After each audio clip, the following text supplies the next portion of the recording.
ओम शांति। सर्वप्रथम आप सभी सिल्वर जुबिली वाले प्यारे भाइयों को बहुत बहुत बधाई हो, मुबारक हो। जो आज की टॉपिक के हिसाब से निर्विघ्न जीवन आप जीते रहे, निर्विघ्न बन करके इतने साल बाबा के इस अविनाशी रुद्र यज्ञ के अंदर आप सभी ने निकाले, तो जरूर है बाबा भी वतन से आप सबको गोल्डन फ्लावर्स डालते हुए स्वागत कर रहे होंगे।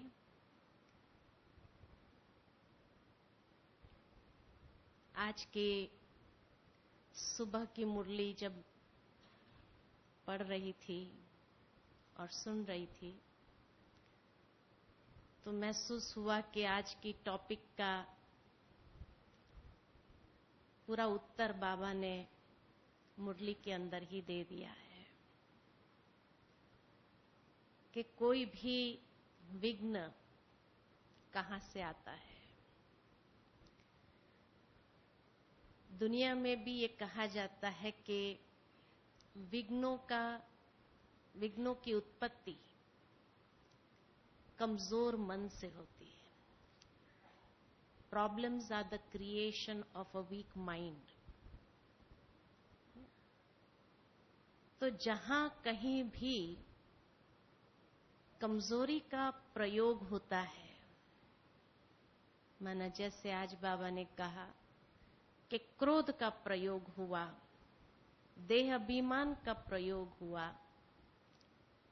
लोभ का प्रयोग हुआ, कोई न कोई कमजोरी का प्रयोग प्रैक्टिकल कर्म में जब होता है तब विघ्न का निर्माण होता है। कलयुग है, कलयुग में विघ्न न आए तो कलयुग किसके लिए है? कलयुग नाम थोड़ी हो सकता है। तो कलयुग है, कलयुग में विघ्न तो आना ही है। और उस कलयुग के अंदर जब बाबा हम बच्चों को मिला और हमारे लिए जब ये संगम युग हो गया, तो संगम युग में बाबा ने हमें वो शक्ति भी दी, विधि भी दी निर्विघ्न बनने के लिए। तभी तो दुनिया के अंदर भी भक्ति के मार्ग में लोग हमें विघ्नहर्ता के रूप में, विघ्न विनाशक के रूप में याद करेंगे। तो जिसकी पूजा 2500 साल विघ्नहर्ता के रूप में हुई हो, उसके सामने अगर विघ्न आया भी तो क्या बड़ी बात है। हाँ? तो जैसे खेल है और खेल में अगर चैलेंजेस न हो, चुनौतियां न हो, तो ये विघ्न तो हमारे लिए चुनौती है। जब भी विघ्न आता है तो माना हमें अपनी कोई न कोई विशेषता को प्रसिद्ध करने की एक अपॉर्चुनिटी मिली है कि बाबा ने जो हमारे अंदर योग्यता भरी है, वो योग्यता को साकार करने का एक अवसर मिला है। वो विघ्न आया, उसमें हम कोई न कोई विशेषता का प्रयोग करेंगे। जैसे कमजोरी का प्रयोग हुआ तो विघ्न क्रिएट हुआ, तो उस विघ्न के समय अगर विशेषता का प्रयोग करेंगे तो वही विघ्न हमें प्रत्यक्ष करने के निमित्त बन जाएंगे। यानी दुनिया के अंदर हमारी योग्यता के हिसाब से हमें प्रत्यक्ष करने का एक सुअवसर है। नहीं तो बाबा ने जो हमें ब्लेसिंग्स दिए हैं वो प्रत्यक्ष कब होंगे? खाली खुद वर्णन करते रहेंगे कि हाँ मेरे अंदर ये विशेषता है, ऐसे तो प्रत्यक्ष नहीं होगा। सेवा के मार्ग में भी अगर प्रयोग करते रहेंगे तो भी हर एक अपने आप में इतना व्यस्त है जो देखने का फुर्सत ही नहीं मिलता है। तो इसीलिए विघ्न आया, और उस विघ्न में अगर हमने अपनी विशेषता का प्रयोग किया, बाबा का जो वरदान मिला उसका प्रयोग किया, तो वो विशेषता ही वो प्रॉब्लम को सॉल्व भी करेंगी, विघ्न को सॉल्व भी करेंगी, निर्विघ्न भी बनाएंगी और साथ में प्रत्यक्षता का आधार बनेंगे। कि जैसे ही प्रत्यक्ष हुए तो ब्राह्मण परिवार में तो क्या, दुनिया में भी लोग प्रेरणा लेना शुरू करेंगे कि हाँ, ये व्यक्ति के सामने जब ये विघ्न आया, उसने कितनी सुंदरता से उसको पार किया, कितना सरल तरीके से पार किया, तो ये प्रेरणा हमें उनसे लेनी चाहिए। तो वही विघ्न हमें दूसरों के लिए भी प्रेरणा मूर्त बना देता है। इसलिए कहा ये विघ्न आना, ये तो एक प्रकार का वरदान हो जाता है। It's a blessing in disguise, ऐसे जो कहते हैं कि विघ्न आना ये भी एक वरदान की प्रैक्टिकल अनुभूति करना है। क्योंकि बाबा को तो हम सभी याद करते हैं, बाबा सूक्ष्म में हमें वरदान भी देता है, लेकिन उसकी महसूसता कैसे आएंगी कि बाबा का कौन सा वरदान मुझे प्राप्त हुआ। तो विघ्न के समय जो विशेष याद होती है हमारी, बाबा को विशेष रूप से याद करने लगते हैं निर्विघ्न बनने के लिए, तो उस समय बाबा जो वरदान देता है, उस वरदान का प्रत्यक्ष अनुभव वो विघ्न के माध्यम से होता है। बाबा के प्यार का अनुभव आज मैं समझती हूं हर एक के सामने ये अनुभव होगा कि भाई हमारे सामने ऐसा प्रॉब्लम आया था और उस प्रॉब्लम को हमने इस तरीके से पार किया। ये अनुभव बन गया हमारे लिए, जो हम सुना सकते हैं, भाई ये परीक्षा मैंने पार किया। तो वो परीक्षाएं क्या थी? विघ्न ही तो थे जिसको क्रॉस किया, और वो हमारे जीवन का एक अनुभव बन गया कि उस समय बाबा की मदद मुझे कैसे मिली, बाबा ने कैसे मुझे मदद करके उसको पार करने की शक्ति दी, बाबा का कौन सा वरदान उस वक्त जो मिला वो हमेशा के लिए कायम हो गया मेरे लिए, और उस वरदान से मेरा जीवन इतना सहज चलने लगा। तो बाबा जो देना चाहता है वो भी ऐसे समय पर ही देगा, है ना, क्योंकि उस समय हमारी याद बहुत एकाग्रता वाली याद होती है। विघ्न के समय जो विशेष याद करते हैं, विशेष पुरुषार्थ होता है, तो वो विशेष पुरुषार्थ जो है उस समय हमें बाबा के वरदानों को प्राप्त करने की पात्रता विकसित कराता है, और इसीलिए वो वरदान कायम हो जाता है। तो विघ्न ना आए तो वरदान कैसे मिलेंगे? विघ्न ना आए तो बाबा की मदद का, बाबा का प्यार का, परिवार के प्यार का अनुभव कैसे करेंगे, है ना? तो इसलिए कलयुग को कलयुग कहा गया है, लेकिन कलयुग में ये विघ्न आना ये भी जैसे एक प्रकार से बहुत बड़ा ब्लेसिंग इन डिस्गाइज है कि जिस समय भगवान के प्यार का अनुभव हम कर सकते हैं, और उस वक्त ऐसे लगता है कि भले सारी दुनिया ने हाथ छोड़ दिए हो, साथ छोड़ दिए हो, लेकिन एक बाबा ने हमें कैसे पकड़ा था, कैसे बाबा ने हमें पाला था। उस समय बाबा की मुरली में कैसे हमें आथत मिली थी, विधि मिली थी पार करने की। उस समय बाबा के महावाक्य सुनने गए और बाबा ने वही बात का जवाब मुझे दे दिया था। ये हर एक को अनुभव है ना। इसलिए कहा कि विघ्न जब आता है, या वैसे भी मुरली कभी मिस नहीं करना चाहिए, क्योंकि उसी में हमको विधि मिलेगी। और जब जब मुरलियां मिस होती है, उस समय विघ्न विकराल रूप धारण कर लेता है।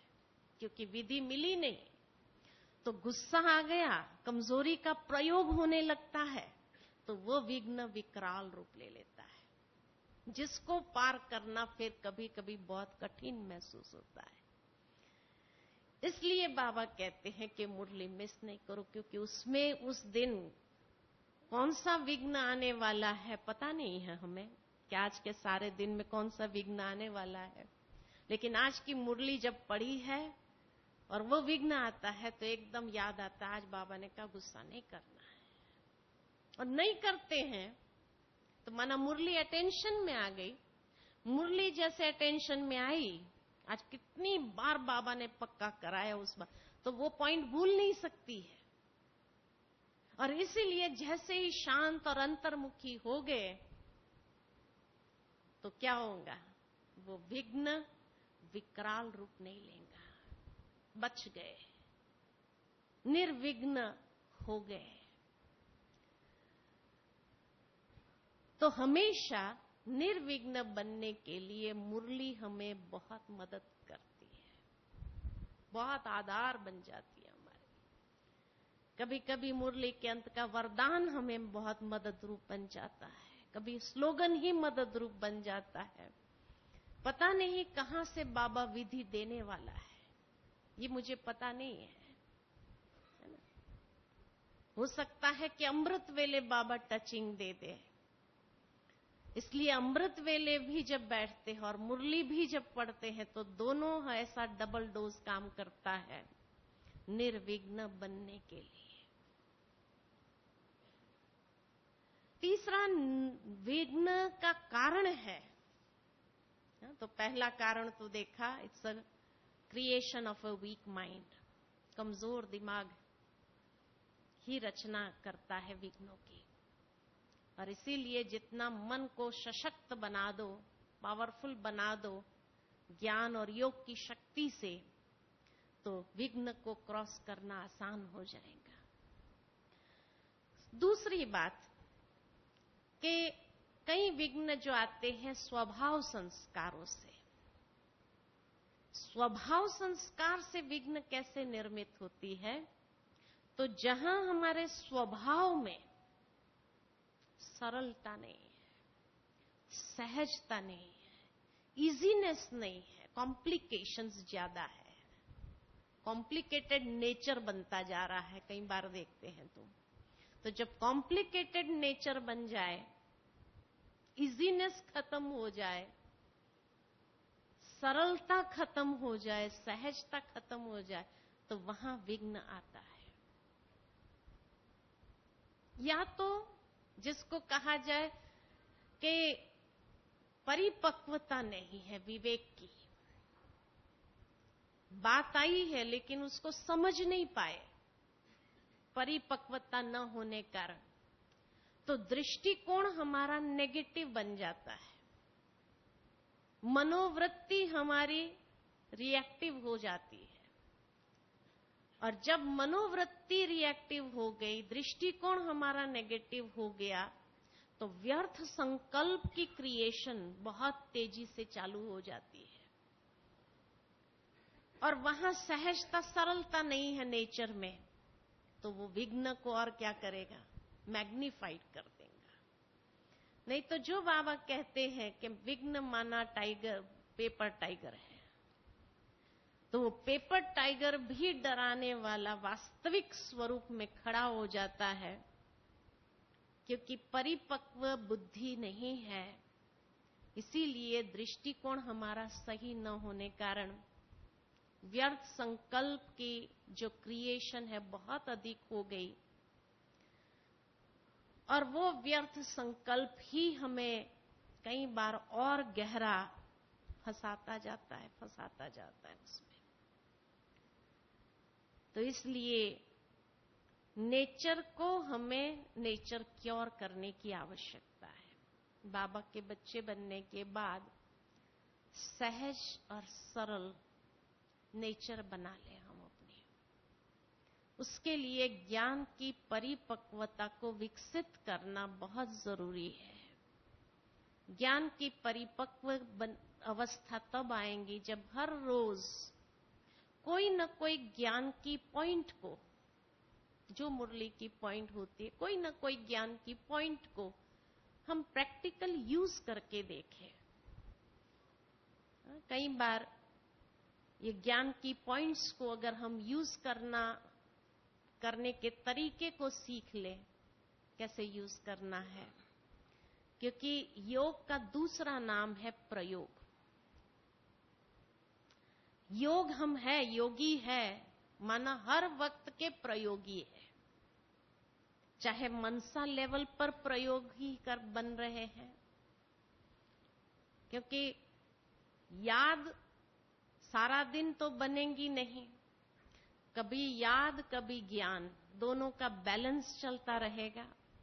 तो कभी बाबा की याद में है, कभी ज्ञान के प्रयोगी है। तो प्रयोग भी चाहे मनसा लेवल पर, वाचा लेवल पर, कर्मणा लेवल पर, संबंध संपर्क के लेवल पर, परिस्थितियों के लेवल पर, हर जगह पर जब वो ज्ञान की पॉइंट्स का प्रैक्टिकल एप्लीकेशन करना सीख लेते हैं हम, कि ये पॉइंट को कैसे अप्लाई करना चाहिए, तो वहां वो खेल और भी मजेदार हो जाता है। वो विघ्न महसूस नहीं होता है। आजकल की दुनिया के अंदर हर एक के पास लगभग एंड्रॉयड फोन्स होता है आजकल, है ना। और एंड्रॉयड फोन्स की विशेषता क्या होती है कि उसमें एप्लीकेशंस बहुत ज्यादा, एप्स बहुत आते हैं। और जिसको एप्स यूज करना आ गया, वो कहीं भी बैठा होगा, सारा दिन लगा रहेगा। उस कमरे में अगर 10 लोग होंगे ना, तो भी उसकी बातचीत नहीं होगी, एप्स चलता रहेगा।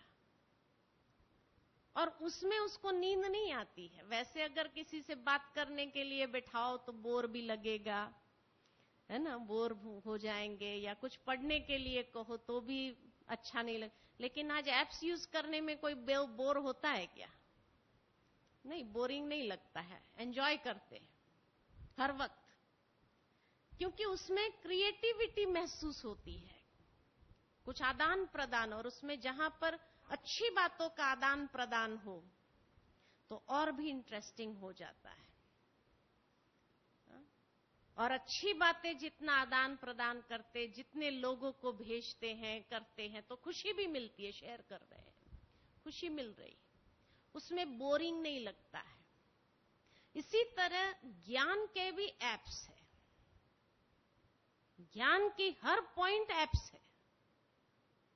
चाहे ड्रामा ले लो, ड्रामा सबसे बड़ा एप्स है। ड्रामा का एप्लीकेशन आप यूज करके देखो हर जगह पर, कितने विघ्न में निर्विघ्न होना आसान हो जाए। जैसे वो इंटरेस्टिंग महसूस होता है कि उसमें कितना घंटों बीत जाता है तो भी पता नहीं चलता है। इसी तरह ज्ञान के एप्स को जो यूज करना जानता है कि ड्रामा की पॉइंट को कहां यूज करना है ना, अंतर्मुखता की पॉइंट को कैसे यूज करना है, कहां यूज करना है, तो हर एक पॉइंट का एप्स अगर हम सीख ले, समझ ले, तो विघ्न जैसी कोई बात महसूस नहीं होगी। विघ्न आ नहीं सकता है, क्योंकि हमें और भी अनुभवी बना देता है। जहां प्रयोग किया और सक्सेस मिला, मानो मैंने संबंध संपर्क के लेवल पर ड्रामा की पॉइंट को प्रयोग किया,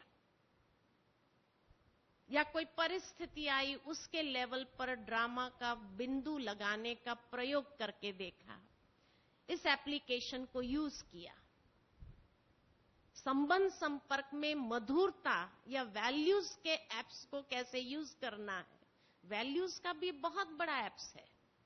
वैल्यूज के एप्स को यूज करने का अगर मुझे तरीका आ गया तो देखो हर संबंध में कितनी क्रिएटिविटी हो जाएगी, कितना सुंदर अनुभव आपका बनने लगेगा। विघ्न वहां आएगा नहीं, खाली मन शैतान का घर कहा जाता। लेकिन अगर हम इस तरह के ज्ञान के पॉइंट्स के एप्लीकेशन में अगर बिजी हो जाए तो उसके सामने विघ्न कहां से आ सकता है? विघ्न आ नहीं सकता है। और हर एक बार एक नया क्रिएटिव अनुभव प्राप्त करने लगेंगे कि सचमुच संबंधों में अगर ये मधुरता, ये वैल्यूज का एप्लीकेशंस अगर यूज करना सीख लिया मैंने, तो संबंधों से विघ्न आ नहीं सकता है ना? तो ये अगर प्रयोग करना आ जाए तो ज्ञान एक खेल की रीति से लगेगा। और अगर कोई विघ्न आया भी तो विघ्न को मिटाने का भी एक खेल महसूस होने लगेगा। चौथी बात, अंतिम समय चल रहा है, कर्मों का खाता चुकतू हो रहा है। तो जो भी हमारे जिसके साथ भी हम कर्जदार है, कर्मों का कर्जदार है, हर एक अपना कर्ज चुकाने के लिए अभी नहीं आएंगे तो कब आएंगे? ये समय में नहीं आए तो कब आएंगे? सतयुग में तो आने नहीं है। जो आएंगे तो अभी लास्ट जो है इसी समय में आने वाले हैं सारे। तो समझो कोई विघ्न अगर स्वभाव संस्कार से आ गया तो ये कर्जदार आए हैं, अपना कर्ज चुकाना है, मुझे उतार देना है और उतार दे करके हल्के हो जाना है। तो व्यर्थ चलाने के बजाय ये सोचे हम कि आए हैं उसका चुकतू करो। चुकतू कर देंगे तो फिर कोई बनेगा नहीं। व्यर्थ संकल्प चलाएंगे तो बनेगा और हिसाब कड़ा हो जाएगा, और हिसाब कड़ा होगा तो और यहां ही चुकतू करना पड़ेगा, तो इतनी तकलीफ से मुझे ही गुजरना पड़ेगा। तो विघ्न विनाशक बनने के लिए या निर्विघ्न सदा रहने के लिए मुझे कर्जदार के कर्ज को चुकतू कर देना है, पूरा कर देना है। यही समय है। इसीलिए बाबा जब कहते हैं कि बच्चे, ब्राह्मण जीवन में विघ्न को तो तुम वेलकम करो। क्यों वेलकम करो? वेलकम करने के लिए क्यों कहते बाबा? विघ्नों को वेलकम करो। एक तो कर्ज चुकतू हो जाएगा हमारा, दूसरा लिफ्ट बन जाएंगी। एक विघ्न जो है यही लिफ्ट का काम करेगा, आगे बढ़ाने का। टेस्ट पेपर्स है, ये टेस्ट पेपर्स मुझे पास करना है, और जितना पास करते जाएंगे उतना हमारा नंबर तो आगे बढ़ना ही है ना? एक तो ये गारंटी मिल जाती है, जिसके सामने सबसे ज्यादा विघ्न आता है तो गारंटी है कि सबसे ज्यादा जन्म हमारे हुए हैं, कंफर्म है ना? कंफर्म है कि अधिक जन्म हुए हैं और सतयुग से नंबर 1 में आने वाले हैं हम। हो सकता है 108 की माला में आने वाले हैं हम, या 8 की माला में भी आ सकते हैं। तो इसीलिए उनके भाई आईएएस की एग्जाम कितने लोग पास करते हैं? कम लोग होते हैं, और उसमें भी पासिंग रेट क्या होता है? आईएएस के जितने बैठे होते उसमें भी पास कितने लोग करते हैं? 3-4 मैक्सिमम, 3-4 लोग पास होते हैं आईएएस की एग्जाम। इतनी टफ है।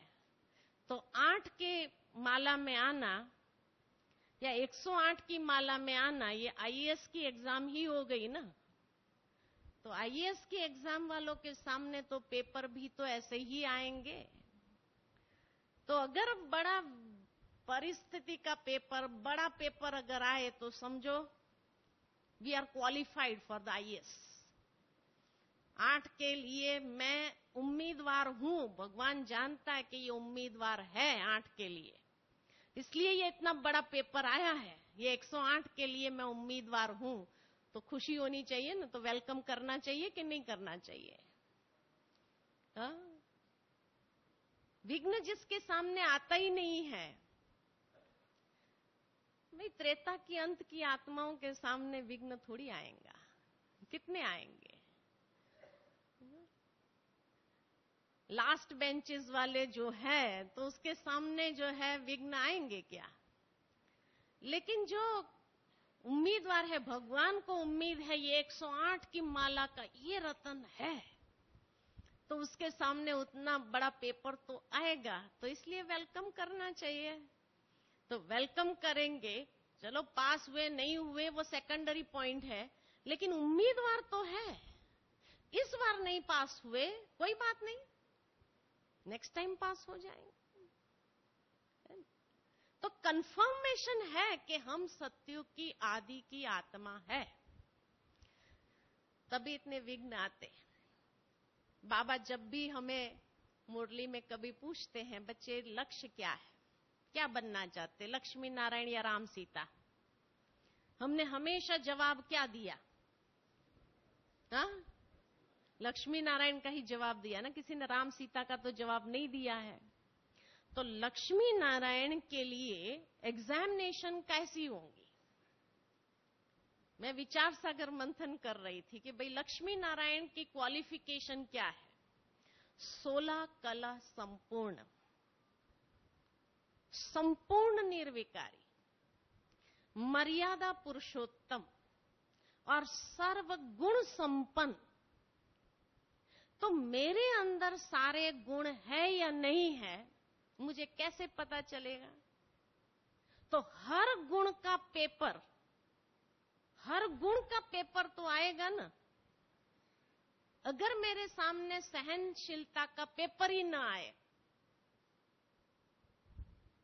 तो माना मेरे अंदर सर्वगुण तो होंगे नहीं, क्योंकि मुझे पता ही नहीं कि मैं सहनशीलता में पास हूं या फेल हूं। मधुरता का पेपर ही ना आए मेरे सामने, तो मैं पास हूं या फेल हूं मुझे कैसे पता? तो सर्वगुण संपन्न बनने के लिए हर गुण का पेपर आएगा, तभी मैं लक्ष्मी नारायण के लिए क्वालिफाइड होंगी। अच्छा, 16 कला, तो हर कला का पेपर आएगा, आएगा कि नहीं आएगा? तो भगवान की जब इतनी उम्मीद है कि आपको इतना बड़ा टाइटल दे दिया कि 700 ब्राह्मण से उत्तम है, तो ऐसे ही थोड़ी टाइटल मिला, कितनी कैपेसिटीज है। कन्याओं में तो फिर भी कैपेसिटी की लिमिटेशन है, लेकिन आपके पास कोई लिमिटेशन नहीं। कन्याएं फिर भी हार्ड वर्क शायद नहीं कर पाए, सभी कन्याओं में कैपेसिटी नहीं कि हार्ड वर्क कर सके, लेकिन तो भाइयों का काम बहनें कर सके ये जरूरी नहीं है, लेकिन भाई बहनों का काम भी कर लेते हैं कि नहीं कर लेते हैं? तो ऐसे ही थोड़ी 700 ब्राह्मण उत्तम कहा ये। तो कन्याएं कुमारों का काम नहीं कर सकती है, लिमिटेशन है कहीं ना कहीं, लेकिन कुमार के सामने कोई लिमिटेशन नहीं। वो कन्याओं का काम भी कर लेते हैं, गृहस्थियों का काम भी कर लेते हैं, और कुमारों का काम भी कर लेते हैं। अब जब इतना कार्य करना है, भगवान की भी एक उम्मीद है, तो विघ्न तो आएंगे। विघ्न न आए तो हो नहीं सकता है। लेकिन उसको पार जिसने कर लिया, तो उसके लिए वही हाल है जैसे वो खेल आता है कि सिम सिम दरवाजा खुल जा, सिम सिम दरवाजा खुल जा। तो एक एक पेपर जो पास करते हैं ना, तो भाग्य का सिम सिम दरवाजा खुल जा, एक नया भाग्य प्राप्त कर लेते। तो वो दरवाजा खुल गया, आगे बढ़े। वो दरवाजा सिम सिम खोल दिया, बस सिम सिम दरवाजा खुल जा। और उसके लिए जो बोलना है सिम सिम दरवाजा खुल जाने के लिए, वो है कौन सा मंत्र है? मन मना भव, मन मना भव मध्याजी भव, कि भाई मैं मध्य में आने वाले विष्णु के राजधानी में नंबर 1 के ग्रेड में आने वाली आत्मा हूं। तो मन मना भव मध्याजी भव का मंत्र का प्रयोग, यही सिमसिम दरवाजा खुल जा, और ये सिमसिम दरवाजा जिसको खोलना आ गया वो एक एक भाग्य खोलते खोलते खोलते खोलते कहां पहुंच जाएंगे? नंबर 1 के ग्रेड में तो पहुंचेंगे ही, है ना। मुझे याद आता है कि बड़ी दादी जी ने एक बार, बहुत साल पहले की बात है, शायद कन्याओं के या टीचर्स की भट्ठी के अंदर दादी ने एक बार चिट्ठी लिखवाया था कि जो समझते हैं कि हम 108 में आने वाले हैं या 16,108 में आने वाले हैं, किसमें आने की आपको ये एक्सपेक्टेशंस है अपने व्यवहार से, कर्म से, वो आप अपना एनालिसिस करो और लिखो, है ना। तो उस समय जो है बड़ा इंटरेस्टिंग भी रहा, कई मियां मिट्ठू भी बन गए, है ना, और कई जो है अपना कम एस्टिमेशन भी कर लिया कि भाई इतना तो बहुत मुश्किल है। लेकिन एक इंटरेस्टिंग रहा अपने आप को देखने के लिए, सेल्फ एनालिसिस करने के लिए। लेकिन मैं समझती हूं कि जिस तरह से अगर निर्विघ्न बनने के लिए बाबा ने हमें प्रेरणा दी है इस सीजन के अंदर, सीजन की मुरलियां जब आती है सामने, तो यही आता है कि बाबा ने ये प्रेरणा जो दी है वो इसीलिए कि अब फाइनल की ओर हम जब आगे बढ़ रहे हैं तो एकदम हमारा स्वरूप निर्विघ्न का प्रत्यक्ष करना है, क्योंकि तभी तो दुनिया के लोगों का सर अपने आप झुक जाएगा, है ना। ऐसे कुमारों को देखते, आज भोग का संदेश सुन करके बड़ा अच्छा लग रहा था कि बाबा ने आप लोगों में कईयों को श्रवण कुमार के रूप में देखा, कईयों को तपस्वी कुमार के रूप में देखा, कईयों को राज ऋषि के रूप में देखा। तो लगा कि भगवान भी देखो कितना सुंदर तरीके से, हर एक की विशेषता अपनी अपनी है, हर एक की विशेषता अपनी अपनी, और उस रूप में भगवान आपको जब देख रहा है तो कितना गर्व महसूस होता है कि खुद के लिए भी कि भाई देखो हम ऐसे कुमार हैं, ऐसा महसूस, ऐसा रियलाइजेशन। यानी भट्ठी के आरंभ में ही भगवान ने कितना सुंदर रियलाइजेशन दे दिया कि उस रियलाइजेशन में भी, उस स्वमान में भी अगर हम स्थित हो जाए तो निर्विघ्न बनना कौन सी बड़ी बात है। तो निर्विघ्न बनने के लिए जैसे स्वमान का अभ्यास करने के लिए सिखाया जाता है कि भाई ये स्वमान ले लो, ये स्वमान में अपने आप को सारा दिन स्थित कर लो, तो आज भगवान ने तो कितना सुंदर स्वमान दे दिया कि अपने आप को देखे कि मैं वो तपस्वी कुमार हूं। तो मेरी रुक्मणी दीदी से बात हो रही थी, मैंने कहा कि जब बाबा ने कहा राज ऋषि, तपस्वी कुमार और श्रवण कुमार, तीनों में क्या, किस प्रकार से बाबा माना ये टाइटल दे रहे थे।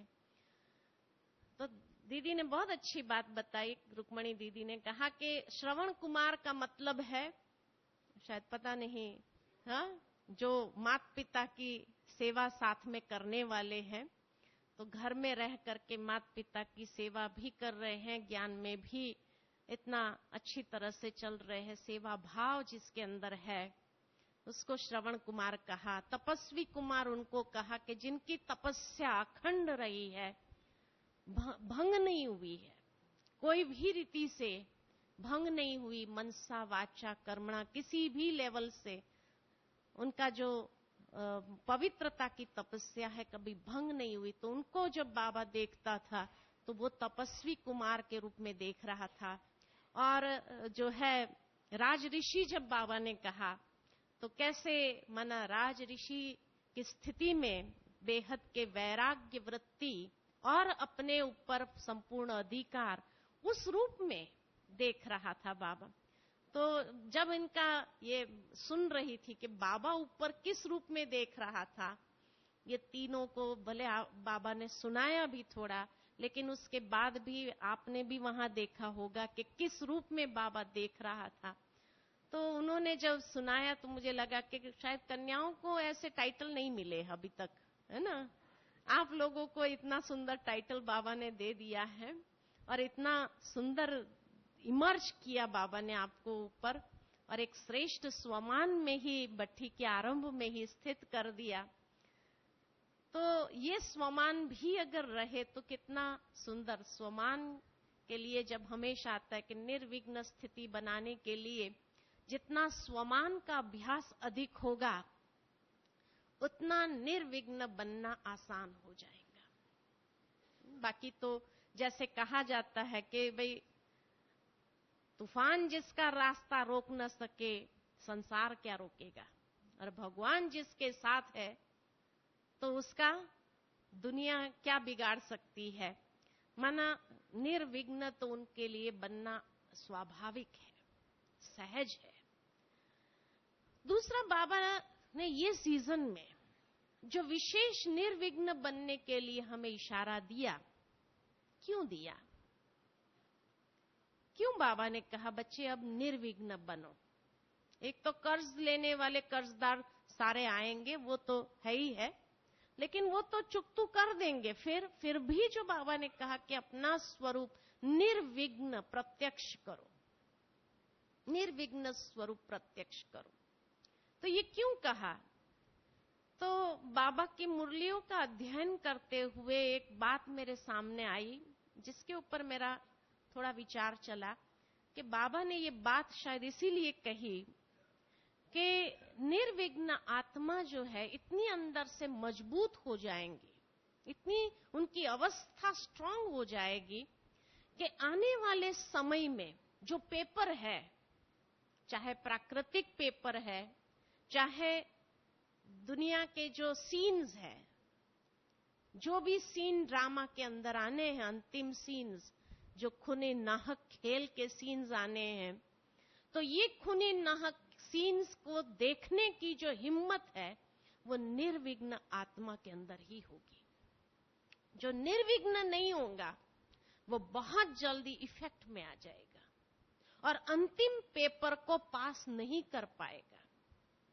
बाबा के ये शब्द मुझे याद आते हैं कि जिसने बहुत काल का ये अभ्यास किया हो वो ये अंतिम पेपर को देखने की हिम्मत रख पाएंगे और बिना हलचल के, अंदर में कोई भी प्रकार की हलचल नहीं होगी और उस पेपर को पास करना उसके लिए आसान होगा।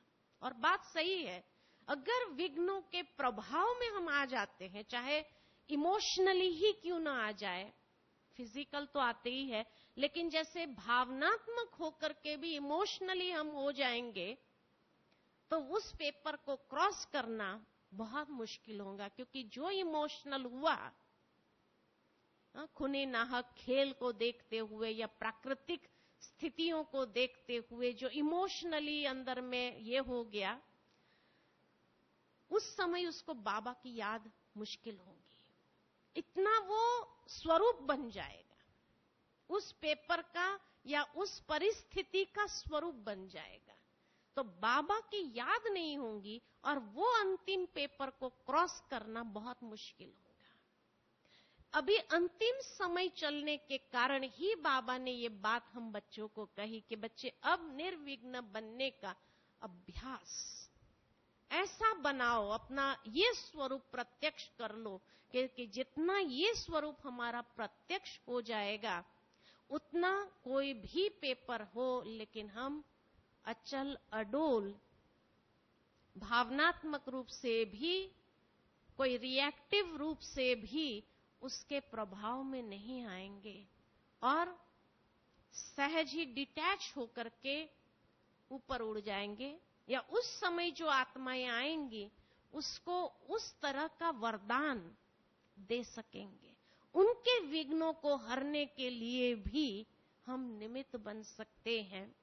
उनको अंदर की सांत्वना देने के लिए या अंदर की एक स्ट्रेंथ देने के लिए, शक्ति देने के लिए हम तभी पात्र बन सकेंगे।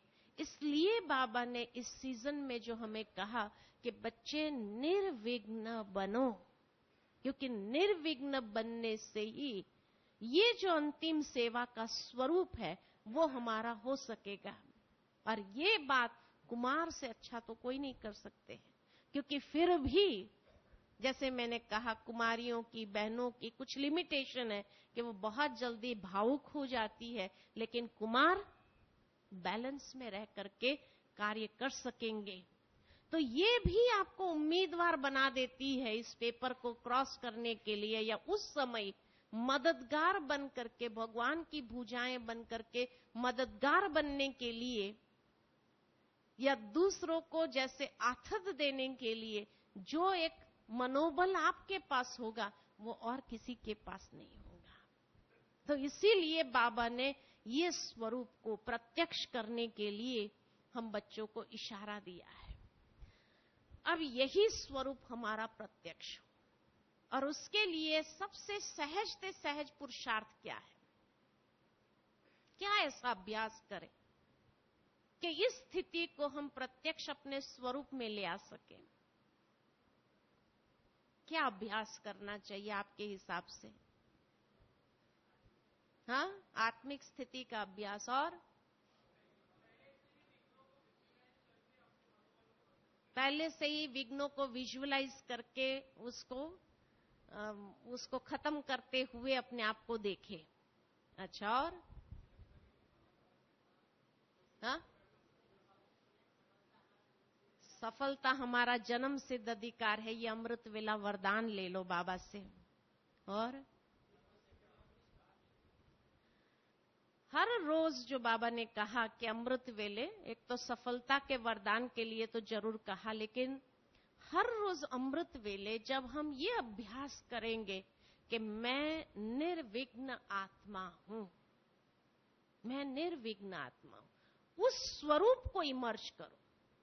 मुझे परिस्थितियों को इमर्ज करने की जरूरत नहीं है, उसमें टाइम वेस्ट करने की जरूरत नहीं है, लेकिन अगर मैं अपना ये स्वरूप देखूं कि मैं निर्विघ्न आत्मा हूं, ये स्वरूप जितना अपना इमर्ज करो अमृत वेले, और वरदान बाबा का मिलता है, तो सफलता जन्म सिद्ध अधिकार है, ये वरदान बाबा का मिल जाता है।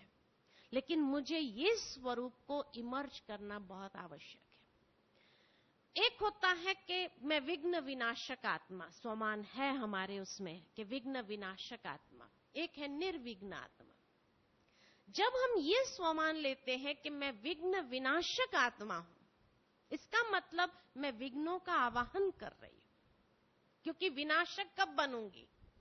जब विघ्न मेरे सामने आएंगे तब मैं विनाश करने वाली बनूंगी, और तब मैं उसको पार करूंगी। अब वो समय नहीं है कि भाई अभी तक भी हम विघ्नों से लड़ते रहे, विघ्नों का आवाहन करते जाए, उससे लड़ते रहे और उसमें पास हो। ये समय नहीं है। अब ये समय है कि मैं निर्विघ्न आत्मा, मैं अपनी एनर्जी को विघ्नों के साथ लड़ने में वेस्ट न करूं। इसलिए अब ये स्वरूप मुझे अपना प्रत्यक्ष करना है कि मैं निर्विघ्न आत्मा हूं। इस स्वरूप में अपने आप को देखना है, और बाबा का हाथ अपने सर पे उस वक्त अमृत वेला वरदान के रूप में महसूस करे। बाबा वरदान दे रहा है, और बाबा भी जैसे सफलता तुम्हारा जन्म सिद्ध अधिकार है कि तुम निर्विघ्न आत्मा हो। फिर देखो सारा दिन कैसा बीतता है। बातें आएंगी, ये नहीं कि बातें नहीं आएंगी, लेकिन क्योंकि मैंने ये वरदान लिया है निर्विघ्न होने का, तो वो बातें मेरी स्टेज को इफेक्ट नहीं कर सकती है। विघ्न विनाशक बनने के लिए जैसे ग्राउंड पर युद्ध करने वाले सैनिक होते हैं, ग्राउंड पर युद्ध करने वाले, कि एक एक विघ्न आएगा उसको विनाश करते जाए और आगे बढ़ते जाए। लेकिन निर्विघ्न माना वो सब विघ्नों को ऊपर से जैसे क्रॉस कर देना। अब समय अनुसार ये स्थिति हमारी बनाने की बहुत ज्यादा आवश्यकता है कि मैं हूं ही निर्विघ्न आत्मा। ये अपने आप को देखे तो सहज और सरल हो जाएगा पुरुषार्थ। तो इसीलिए हम सभी बाबा के वरदानों को अनुभव करते हुए, ब्राह्मण जीवन को इतना सुंदर, सहज, सरल महसूस करते हुए, हर वक्त आगे बढ़ने का अनुभव करते हुए, वैसे बढ़ते आए हैं, बढ़ते ही रहेंगे और एक एक बात को सहज रीति से क्रॉस करते हुए अपने एक ग्रेड स्टेटस के लिए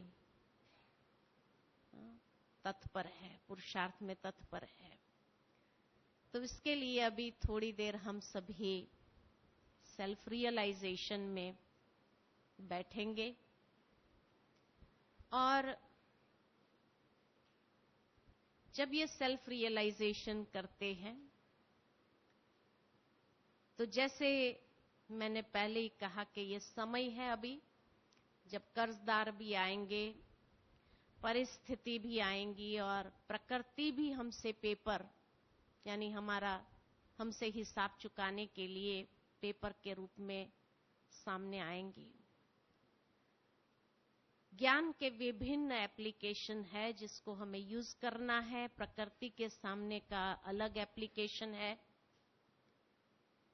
व्यक्तियों के सामने का अलग एप्लीकेशन है और परिस्थितियों के सामने अलग एप्लीकेशन है। उन सबको समझते हुए अब हम ये रियलाइजेशन करेंगे, थोड़ी देर बैठेंगे। जैसे जैसे मैं विचार देती जाऊं, आप अपने आप में देखते जाओ कि ये पेपर को पार करने के लिए मुझे कौन सी ज्ञान की पॉइंट को किस रूप से यूज करना है ताकि उसको पार कर सके हम सहज रीति से। और साथ ही साथ कहीं कोई कमजोरी का प्रयोग तो नहीं हो रहा है, ये भी चेकिंग करनी है। और चेकिंग करते हुए अपने आप में ये फाइनलाइज करना है कि अब जब बाबा हमारा इतना सम्मान कर रहा है, बाबा ही सम्मान कर रहा है, तो जब बाबा हमारा इतना सम्मान कर रहा है तो बाबा हमें निर्विघ्न स्वरूप में अब देखना चाहते हैं। तो निर्विघ्न बनना है, ये मेरा दृढ़ संकल्प। आज से ये दृढ़ संकल्प अपने आप में इतना पक्का कर ले कि कोई भी विघ्न मुझे अंदर से हिला नहीं सकता है, इमोशनली ब्लैकमेल नहीं कर सकता है और न ही हम किसी कमजोरी के वश होंगे, लेकिन दृढ़ता के साथ अपने शक्तियों के प्रयोग से हर विघ्न को पार करते जाएंगे और सर्वगुण संपन्न, 16 कला संपूर्ण, संपूर्ण निर्विकारी, मर्यादा पुरुषोत्तम, ये स्वरूप को अभी इमर्ज रूप में ले आएंगे। तो चले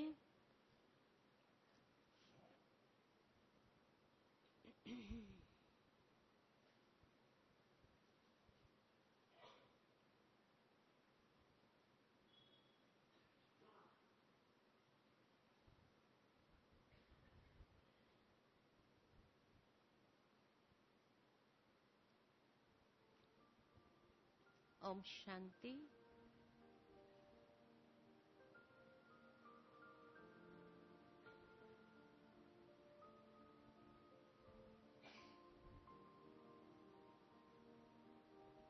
अपने मन और बुद्धि को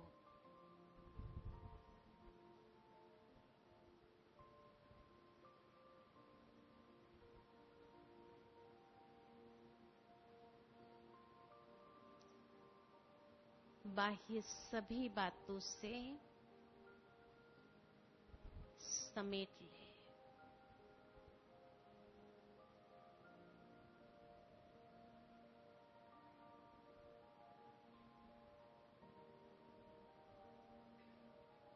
स्वयं को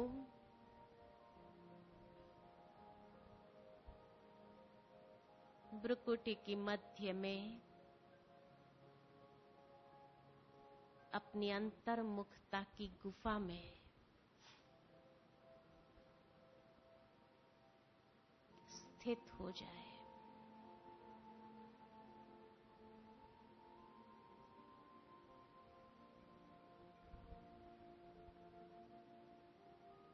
मैं आत्मा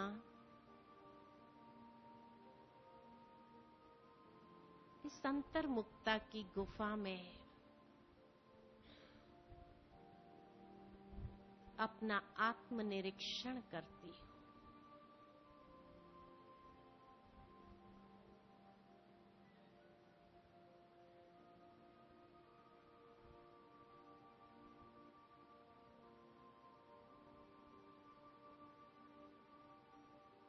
बाबा ने मुझ आत्मा को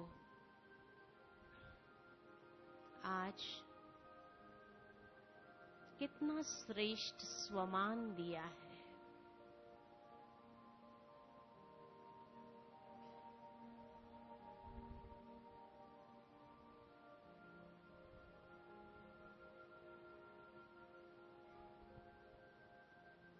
मैं ही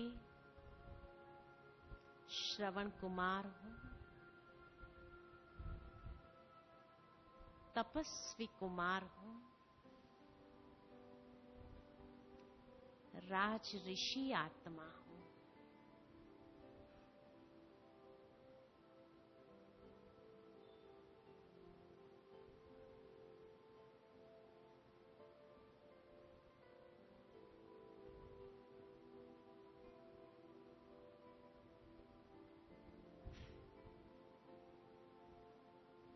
श्रवण कुमार बनकर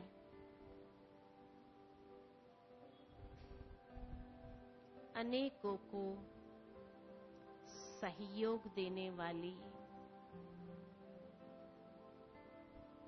श्रेष्ठ योगी हूं।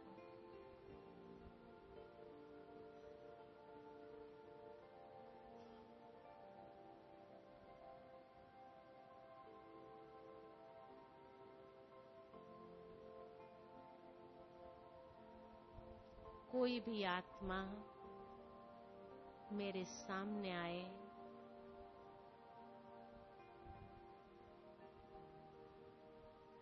उन्हें मुझे मर्यादा पूर्वक अपना सहयोग देना है।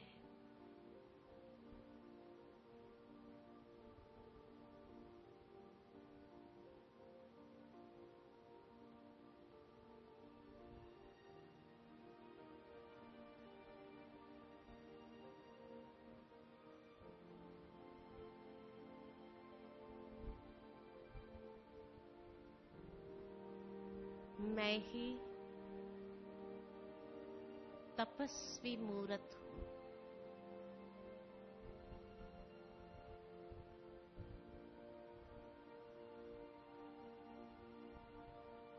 इस गुफा में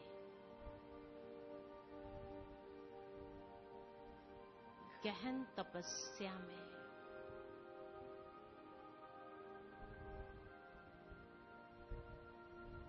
मैं और मेरा बाबा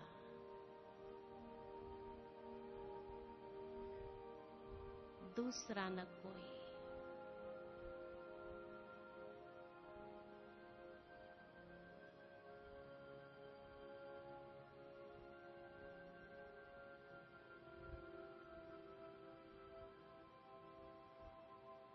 ये दृढ़ संकल्प करती हूं कि मेरी तपस्या हमेशा अखंड रहेगी।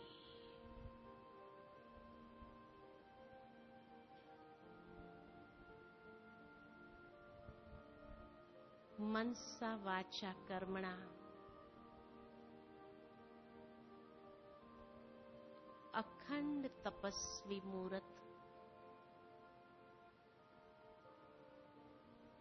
मेरा स्वरूप रहेगा।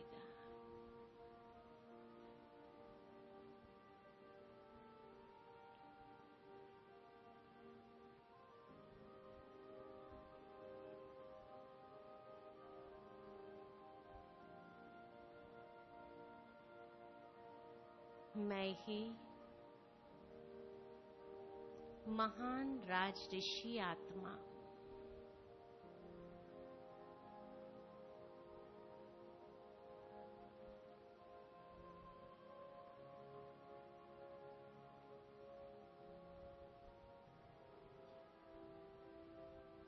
अपने सर्व कर्मेंद्रिय पर संपूर्ण अधिकार राज्य है।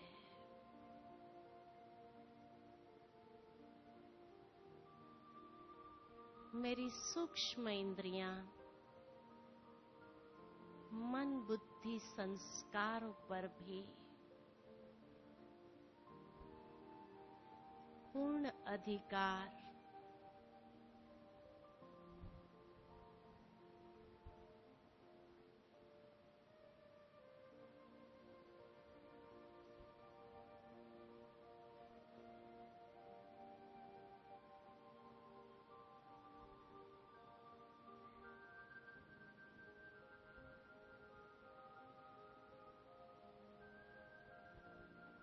और दूसरी ओर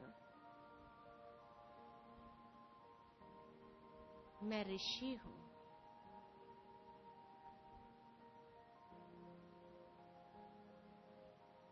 बेहद की वैराग्य वृत्ति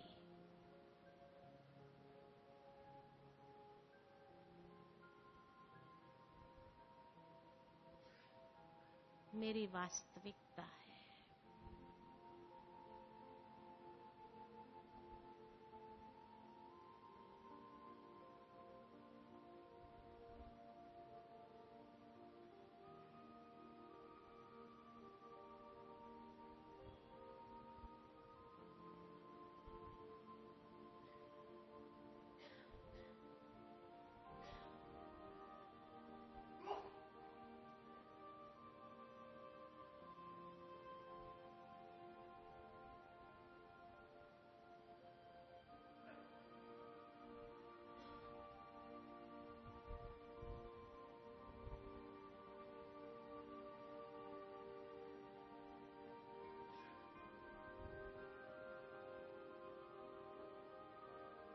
धीरे धीरे सारे किनारे छूट रहे हैं।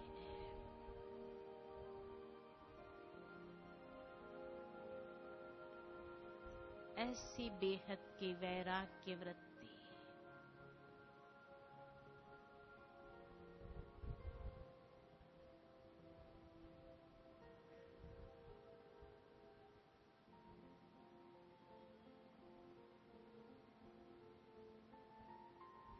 लंगर उठ चुका है।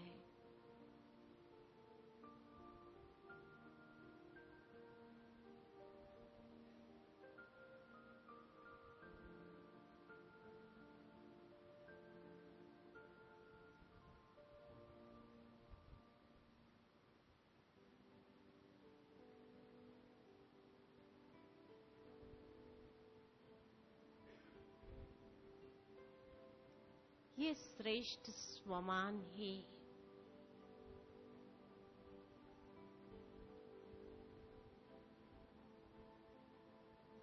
मुझे हर पेपर में अचल, अडोल, निर्विघ्न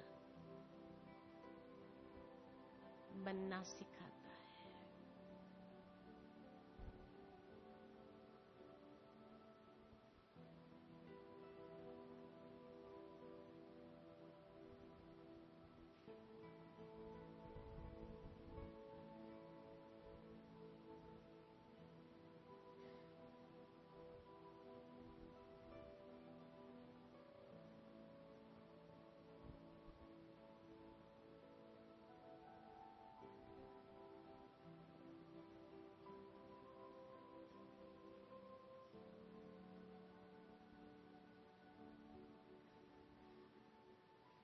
बाबा की याद की शक्ति से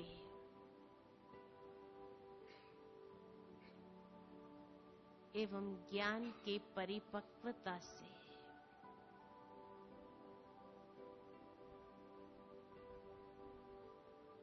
हर विघ्न को पार करना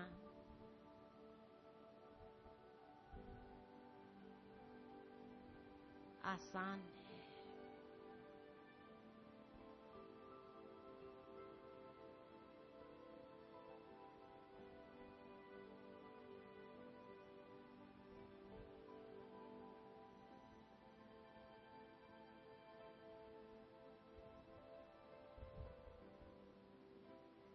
ये विघ्न तो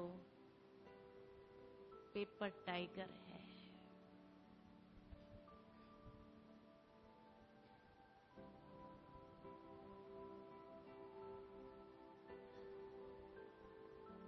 बाहर का दिखावटी रूप है,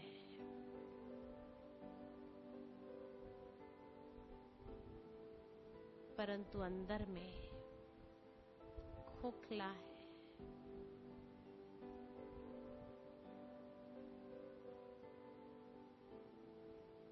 मैं आत्मा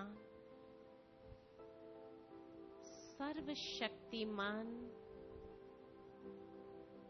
पिता की संतान, मास्टर सर्वशक्तिमान,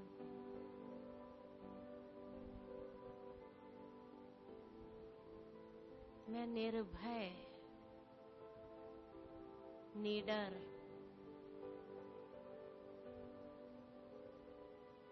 निर्विघ्न हूं।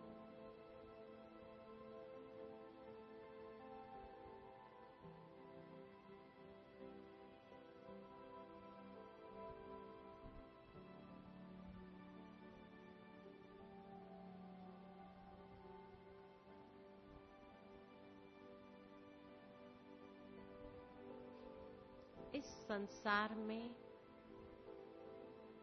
कई मेरे कर्जदार हैं, जिनका कर्जा मुझे चुकाना है।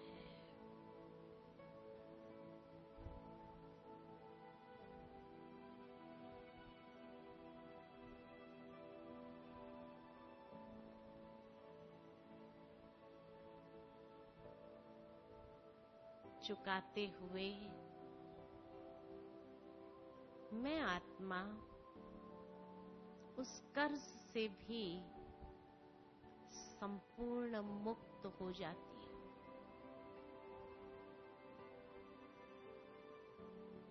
मैं मुक्त आत्मा हूं।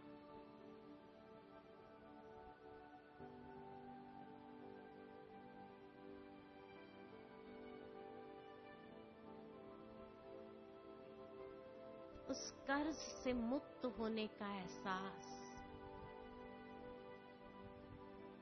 मुझे भीतर से एकदम हल्का बना देता है।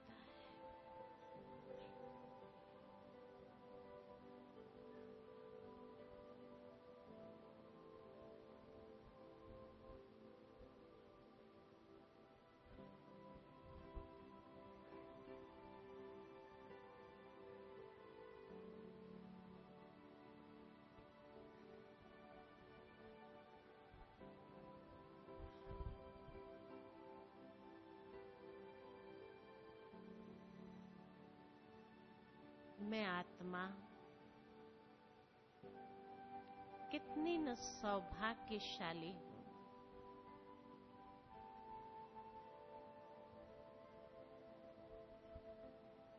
जो समय से पहले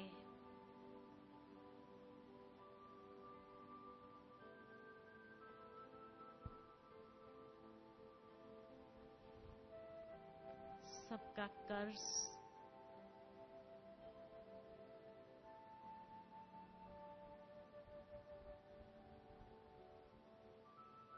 चुकतू करके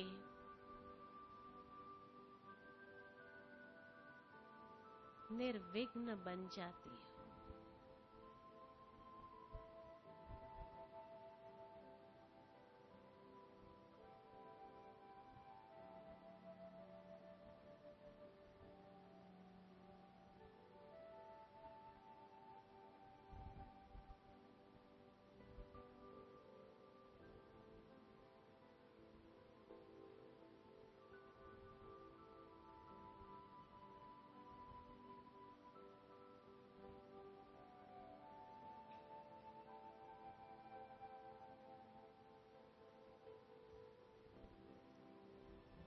प्रकृति भी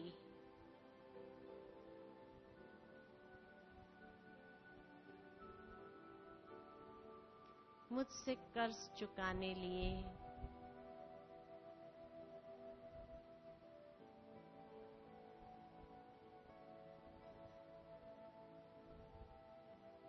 मेरे सामने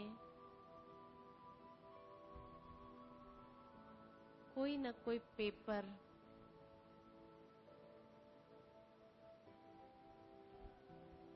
क्रिएट करेंगी।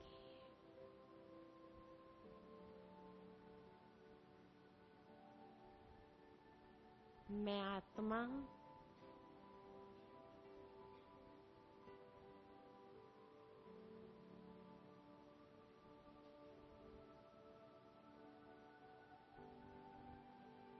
प्रकृति को भी सात्विक प्रकंपन देती हूं।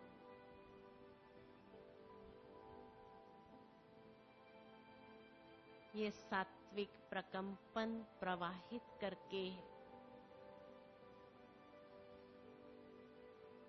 प्रकृति को भी सतोप्रधान पावन बनाना है।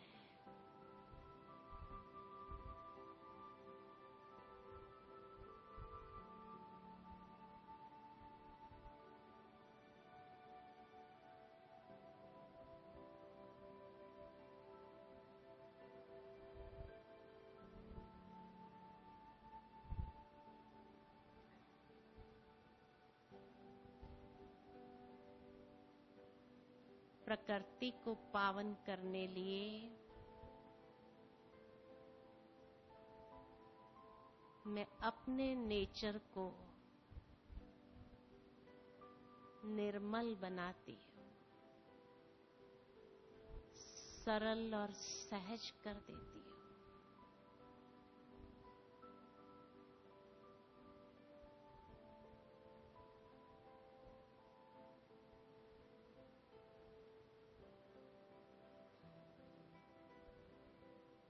जितना मेरा स्वरूप निर्मल होगा,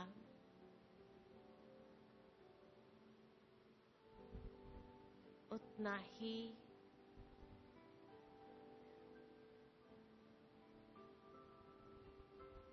मैं प्रकृति को सकाश दे सकूंगी।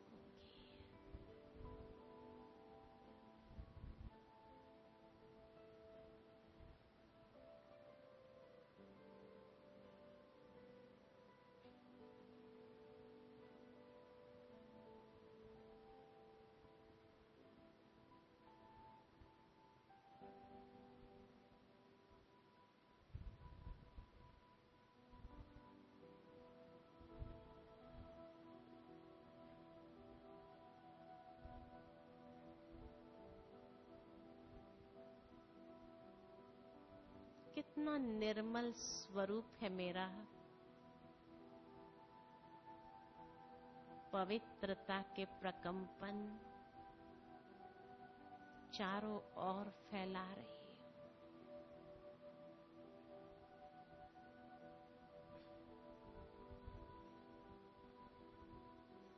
प्रकृति को सतोप्रधानता की सकाश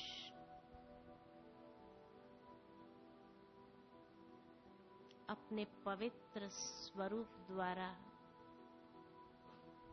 दे रही हूं।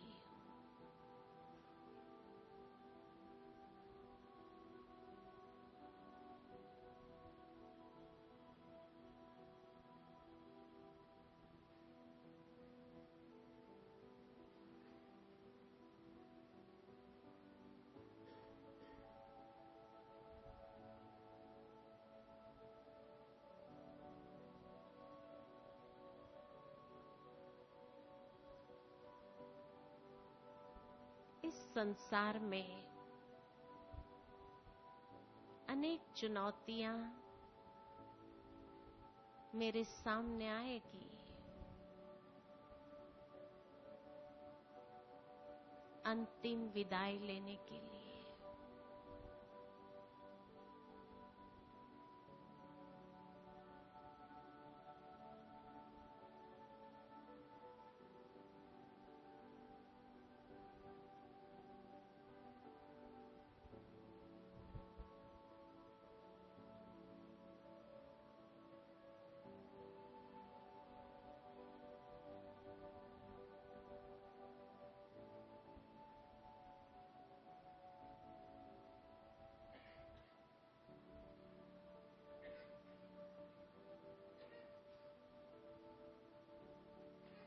मेरा निर्विघ्न स्वरूप ही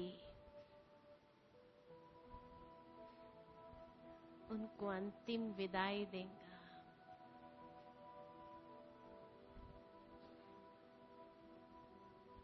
इस कल्प से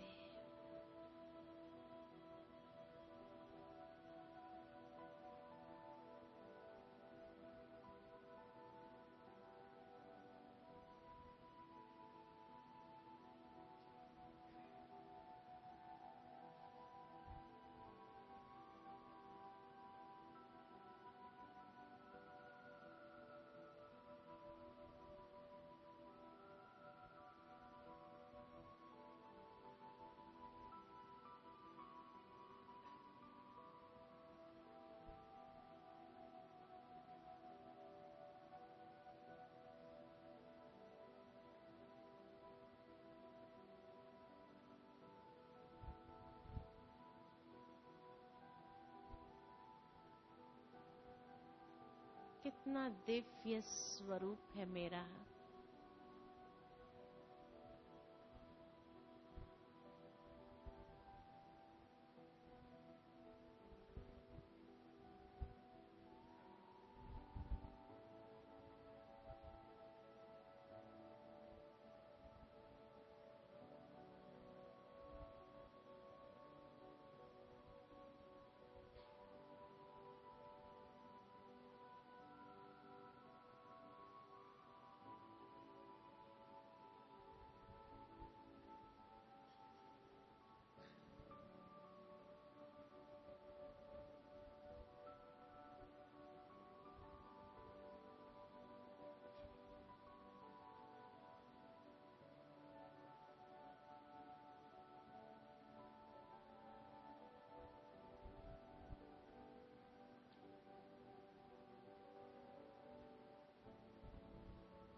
सर्व मनुष्य आत्माओं को भी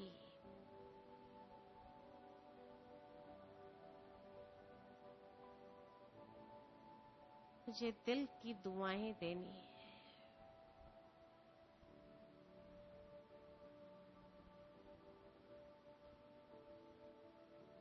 प्रकृति को सतो प्रधान वाइब्रेशन देने और हर चुनौती को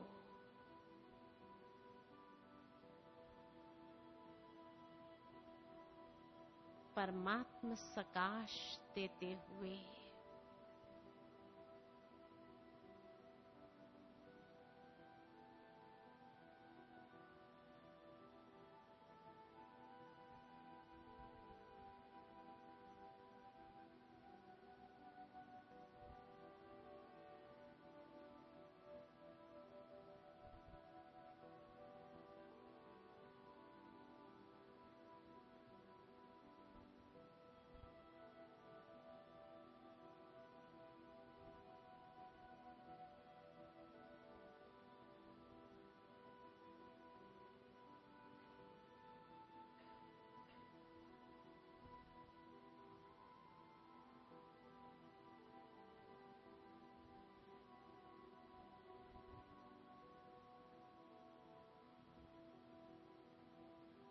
इस निर्विघ्न स्वरूप को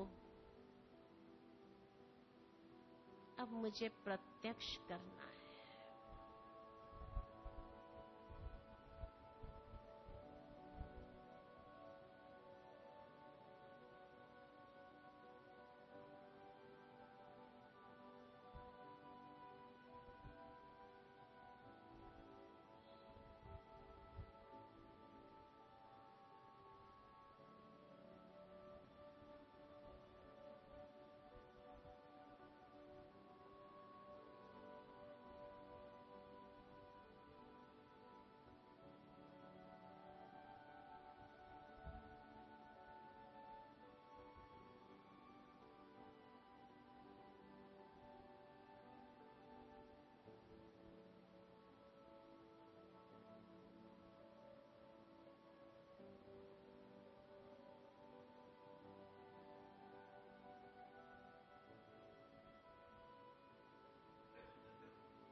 यही स्वरूप अंतिम पेपरों में मुझे अचल अडोलता प्रदान करेगी।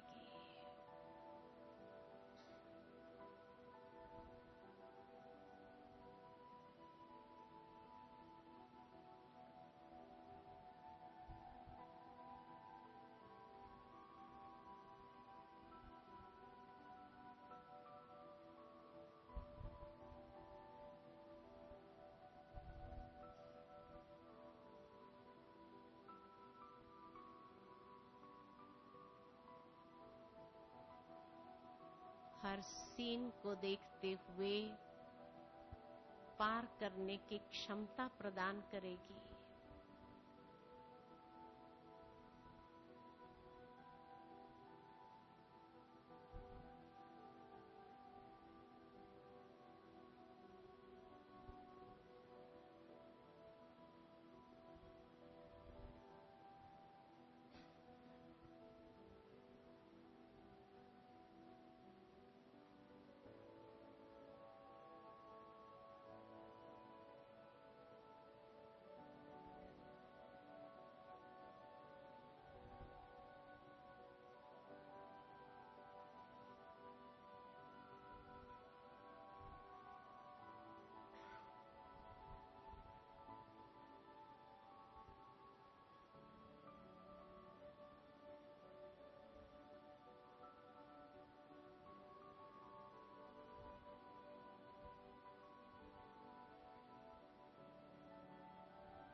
अंतिम समय में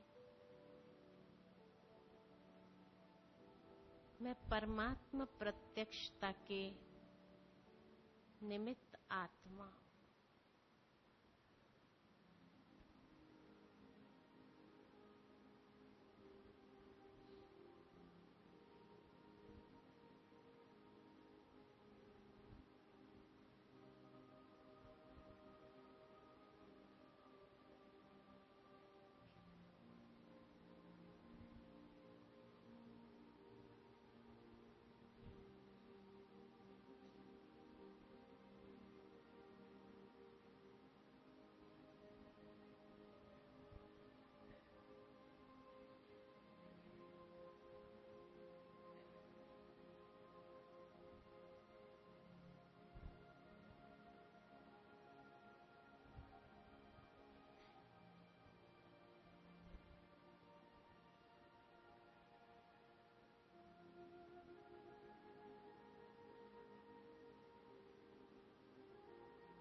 इस स्वरूप को कायम करने के लिए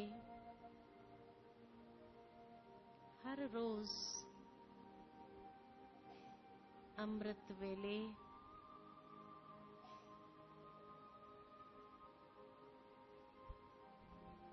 बाप दादा से सफलता मेरा जन्म सिद्ध अधिकार है, ये वरदान लेती है।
बाबा की सकाश और वरदान से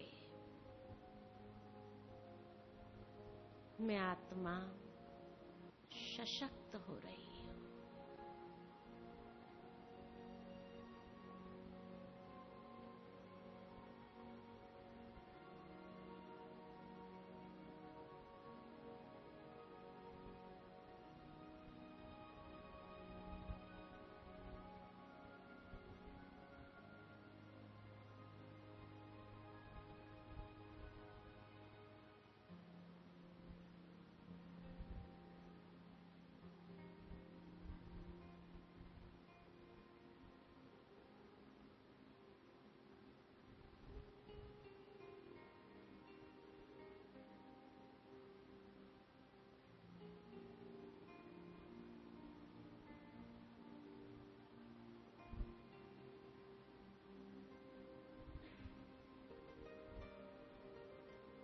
बाबा का श्रीमत का हाथ और बाप दादा का साथ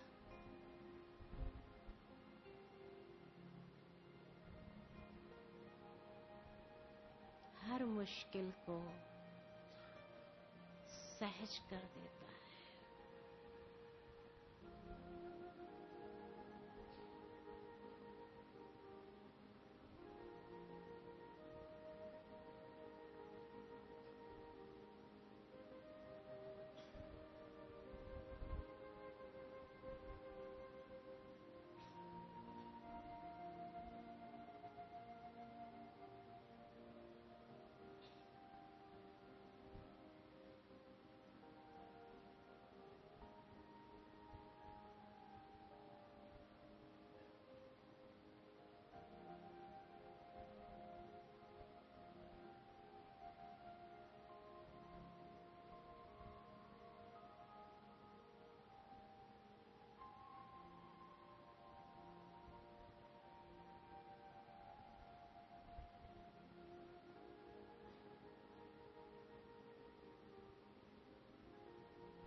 कितना सुंदर ये एहसास और अनुभव है।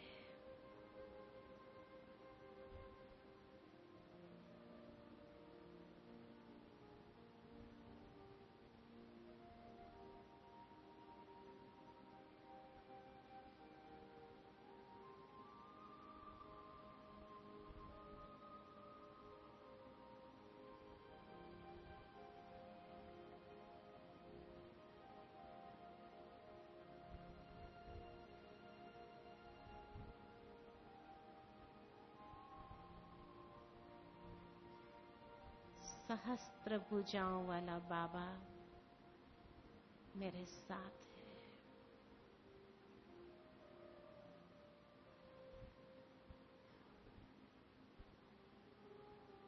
अनंत किरणों के